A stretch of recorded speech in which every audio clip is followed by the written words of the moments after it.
অমিত শাহের CA challenge, Mamata বাংলার মানুষকে বিভ্রান্ত করছেন, আপনাদের নাগরিকত্বই নেই, ভয় না পেয়ে শরণার্থীরা সিএতে আবেদন করুন, আবেদনকারী কারোর ওপর মামলা হবে না। বালুরঘাটের সভা থেকে মতুয়া ভোটকে টার্গেট অমিত শাহের। কি বলেছেন অমিত শাহ, শোনাব আপনাদের। ने कानून पारित किया है सीए का। ममता दीदी बंगाल के लोगों को गुमराह कर रही, ये कह रही है कि आपने एप्लीकेशन किया तो आपका नागरिकता चला जाएगा। अरे नागरिकता है ही नहीं ममता दीदी, आपको क्या मालूम है? मैं आज आपको कहने आया हूं, डरे बगैर जितने भी शरणार्थी आए हैं सीए में एप्लीकेशन करे, किसी पर कोई केस नहीं होने वाला है, कोई मुकदमा नहीं होने वाला है। ये मोदी सरकार का कानून है, इसमें कोई परिवर्तन नहीं कर सकता। এই বিষয়ে কথা বলবো, ফোনে রয়েছেন প্রতিনিধি দেবাশিস সেনগুপ্ত। দেবাশিস, অমিত শাহ বলেছেন যে বাংলার মানুষকে মমতা বন্দ্যোপাধ্যায় বিভ্রান্ত করছে এবং তারা আবেদন করতে পারে নাগরিকত্বের জন্য। দেখো, একদমই অমিত শাহ আজকে বালুরঘাটে সুকান্ত মজুমদারের সমর্থনের সভায় তিনি বলেছেন মমতা বন্দ্যোপাধ্যায় মানুষকে, বাংলার মানুষকে বিভ্রান্ত করছে। তারা সিএ আইন লাগু করেছে, কিন্তু মমতা দিদি বাংলার মানুষকে ভুল বোঝাচ্ছে। এই অ্যাপ্লিকেশনটা করলেই আপনার নাগরিকত্ব চলে যাবে, এরকমটা ভয় দেখাচ্ছে। আপনারা ভয় না পেয়ে শরণার্থীরা আছেন, যারা যত শরণার্থীরা আছেন সকলে আবেদন করুন সিএ পোর্টালে।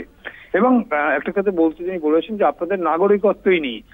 বিশেষজ্ঞদের একটা অংশ মনে করছে যে এই কথাটি অনেকটা মতুয়া সম্প্রদায়ের মানুষদের তাদের ভোট বা তাদের ভোট ব্যাংককেই লক্ষ্য করেই কিন্তু এমনটা কথা বলা হচ্ছে, এমনটাই কিন্তু বিশেষজ্ঞদের মত। এবং সেক্ষেত্রে এই ধরনের কথা যে আপনাদের নাগরিকত্বই নেই, অর্থাৎ নাগরিকত্ব চলে যাওয়ার ভয় কোথায়, এবং সেই জায়গা থেকে দাঁড়িয়ে যেটা বলছেন যে বাংলার মুখ্যমন্ত্রী তাদেরকে ভুল বোঝাচ্ছেন এবং সেই জায়গাটায় তাদেরকে বলছেন যে আপনারা ভুল বুঝবেন না, এবং এক্ষেত্রে সিএ লাগু করেছে কিন্তু সেখানে ভুল বোঝানো হচ্ছে। মমতা দিদি আপনাদের ভুল, বাংলার মানুষকে ভুল বোঝাচ্ছে, অ্যাপ্লিকেশন করলেই আপনার নাগরিকত্ব চলে যাবে। দেবাশিস, তুমি সঙ্গে থাকো, আমাদের সঙ্গে এই মুহূর্তে ফোনে রয়েছেন তৃণমূল মুখপাত্র অরূপ চক্রবর্তী, আপনাকে স্বাগত জানাবো। অমিত শাহ তিনি বলেছেন যে মমতা বন্দ্যোপাধ্যায় বাংলার মানুষকে বিভ্রান্ত করছেন সিএ নিয়ে, কি বলবেন এই বিষয়ে? না, উনি বলছেন যে উনি নিজেই বলছেন যে নাগরিকত্বের জন্য আবেদন করুন, ভুল বোঝাচ্ছে তৃণমূল। নাগরিকত্বের জন্য আবেদন করতে হবে কেন? যে ভারতবর্ষের নাগরিক, সে যেই মুহূর্তে আবেদন করলো সেই মুহূর্তে সে নিজেই ঘোষণা করলো সে ভারতবর্ষের নাগরিক নয়। অর্থাৎ তার আধার কার্ড ডিঅ্যাক্টিভেটেড হয়ে যাবে, ভোটার লিস্টে ডিভোটার হয়ে যাবে, সে সমস্ত নাগরিক সুবিধা থেকে সে বঞ্চিত হয়ে যাবে। যে মানুষ ভোট দেয়, যে মানুষের সমস্ত সরকারি নথি রয়েছে, সেখানে নতুন করে আবেদন করবে। আর এই নাটকবাদীটা 2019 সালে সিএ আইন পাস হয়েছে, কেন 4 বছর 3 মাস সময় লাগলো বলুন তো? বলতে কোভিড এর জন্য নাকি রুল ফ্রেম করতে পারেনি। এই সময় 240টা বিল পাস হয়েছে, 239টায় রুল ফ্রেম করতে পেরেছে। তাহলে শুধুমাত্র সিএ এর বেলা রুল ফ্রেমটা কেন করতে পারেনি? নির্বাচন আসলে এই নাটকটা করতে হবে বিজেপিকে, যাতে ভোটে ভয় দেখানো যায়। সেটা কি শুধুমাত্র মতুয়াদের ভোটকে টার্গেট করা হচ্ছে? বিজেপির যদি দম থাকে আসামে সিএ করতে পারবে।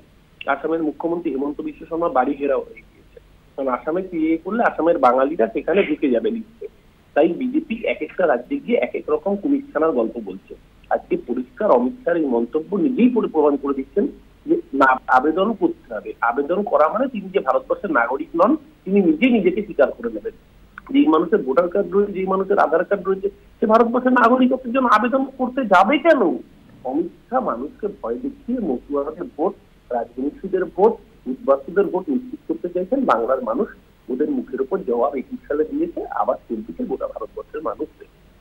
ধন্যবাদ। আমরা কথা বললাম তৃণমূল মুখপাত্র অরূপ চক্রবর্তীর সঙ্গে, এবং আমি আবারও চলে যাবো আমাদের প্রতিনিধি দেবাশিস সেনগুপ্ত ফোনে রয়েছে। দেবাশিস, যেরকমটা তৃণমূল বলছে যে কেন আবেদনই বা করতে হবে, প্রত্যেকেই তো ভারতের নাগরিক, এবং তবে অমিত শাহ বলছেন যে মমতা বন্দ্যোপাধ্যায় বিভ্রান্ত করছে, মমতা বন্দ্যোপাধ্যায় বলছেন যে বিজেপির এই ফাঁদে পা না দিতে। তো একদমই তাই, এই প্রশ্ন কিন্তু বিশেষজ্ঞদের মধ্যে আসছেই যে লোকটা ভারতবর্ষের ভোটার, যার আধার কার্ড আছে, ভোটার কার্ড আছে, তাদেরকে আবার কেন আবেদন করতে হবে, এবং কখনোই বাংলায় কিন্তু এই সিএ লাগু করতে দেওয়া হবে না। এবং সেই জায়গা থেকে বলছে আপনারা, যেটা অমিত শাহ বলতে চাইছে যে মমতা বন্দ্যোপাধ্যায় ভুল বোঝাচ্ছে, কিন্তু বাস্তব জায়গা বিশেষজ্ঞরা বলছেন যে লোকটি ভোটার কেন তাকে আবার আবেদন করতে হবে। এবং সেই জায়গা থেকে অমিত শাহ বলে আসছেন যে আপনারা ভয় না পেয়ে যত শরণার্থী আছেন সকলে আবেদন করুন সিএ পোর্টালে, কারণ নাগরিকত্ব চলে যাবে না, কিন্তু নাগরিকত্ব দেওয়ার আইন। তাহলে যে লোকটা ভারতবর্ষের নাগরিক, ইতিমধ্যে তারা ভারতবর্ষের জনপ্রতিনিধি নির্বাচনে যারা অংশগ্রহণ করছে, যাদের ভোটার কার্ড আছে, আধার কার্ড আছে, তাদেরকে নতুন করে আবার আবেদন করতে হবে নাগরিকত্ব। প্রকারান্তে দেখা যাচ্ছে যে তারা যে নাগরিক নয়, তারাই কিন্তু নিজেরাই বলে দিচ্ছেন বা ডিক্লারেশন দিচ্ছেন, এমনটাই কিন্তু বক্তব্য বিশেষজ্ঞদের। এবং সেই জায়গায় দাঁড়িয়ে যেটা মনে করছে, অর্থাৎ বিশেষজ্ঞরা মনে করছে মতুয়া ভোট এবং শরণার্থী যে সমস্ত ভোট ব্যাংক, তাদের বিজেপির কাছে আনার জন্যই কিন্তু এই ধরনের মন্তব্য।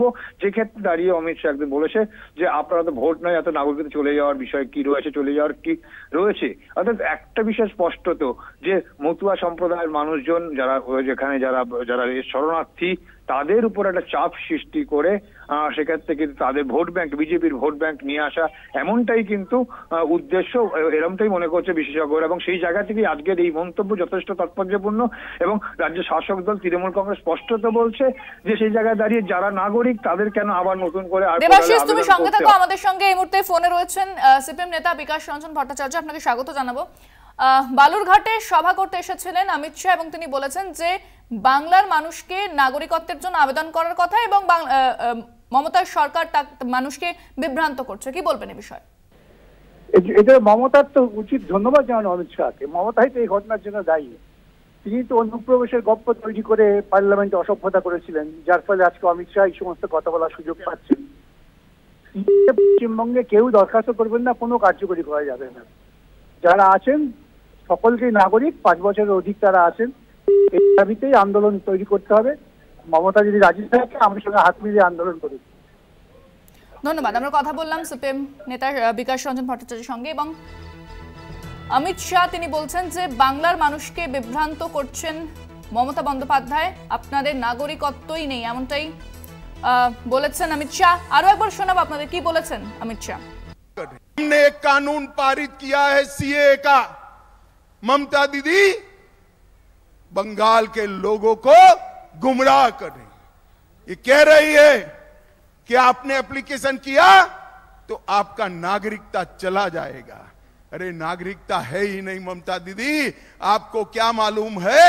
मैं आज आपको कहने आया हूं, डरे बगैर जितने भी शरणार्थी आए हैं सीए में एप्लीकेशन करे, किसी पर कोई केस नहीं होने वाला है, कोई मुकदमा नहीं होने वाला है। ये मोदी सरकार का कानून है, इसमें कोई परिवर्तन नहीं कर। ভয় না পেয়ে শরণার্থীরা সিএতে আবেদন করুন, এমনটাই বলেছেন অমিত শাহ। আবেদনকারী কারোর ওপর মামলা হবে না। বালুরঘাটের সভা থেকে মতুয়া ভোটকে টার্গেট শাহের।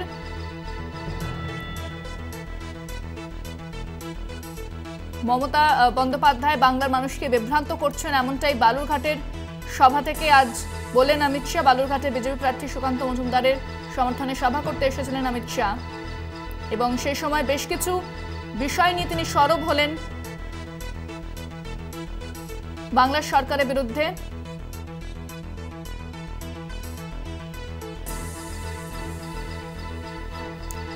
একদিকে যেরকম সিএ নিয়ে চ্যালেঞ্জ জানিয়েছেন অমিত শাহ, এবং অমিত শাহ সুর চড়িয়েছেন ভূপতিনগর এবং সন্দেশখালী নিয়েও।